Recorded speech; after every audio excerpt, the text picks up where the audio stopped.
This is the Washington Times front page for Wednesday, May 31st, 2023. Thanks for joining us. I'm George Gerbo. Florida Governor Ron DeSantis began his quest to end Donald Trump's reign over the GOP, campaigning in a packed church near Des Moines, Iowa. Susan Ferricchio reports DeSantis pitched an agenda that would reverse Biden administration policies that he says have sent the nation into decline and mostly stuck to criticizing the current president, not Trump. DeSantis is the only candidate other than Trump polling in double digits among both national and Iowa primary voters, but he's trailing the former president by 30 points nationally and more than 20 points in Iowa.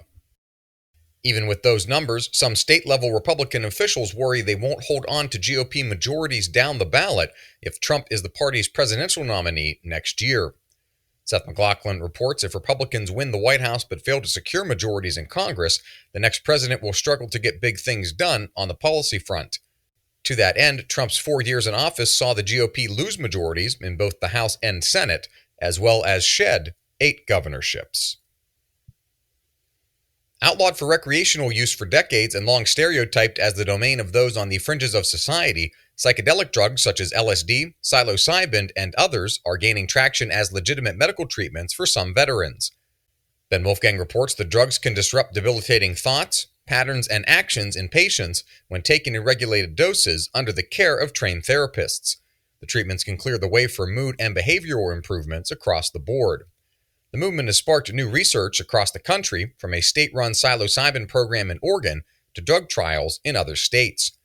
The Veterans Administration is reportedly participating in several trial efforts to evaluate how the drugs could help veterans deal with such problems as PTSD, substance abuse, and rising suicide rates among veterans. Whistleblowers have recently been in the spotlight as FBI workers have alerted Congress to misconduct by senior officials at the Bureau. But Kerry Pickett reports the FBI's whistleblower program has been under scrutiny for decades. Critics say the agency begrudgingly or outright refuses to investigate allegations from its agents about the behavior of its leadership. According to Justice Department data going back a decade, complaints of retaliation against FBI whistleblowers were almost never substantiated when the DOJ investigated them.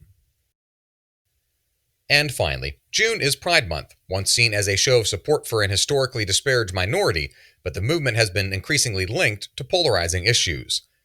Valerie Richardson reports the changing climate caught marketers by surprise, as evidenced by blowback to products and partnerships by Bud Light and Target, among others.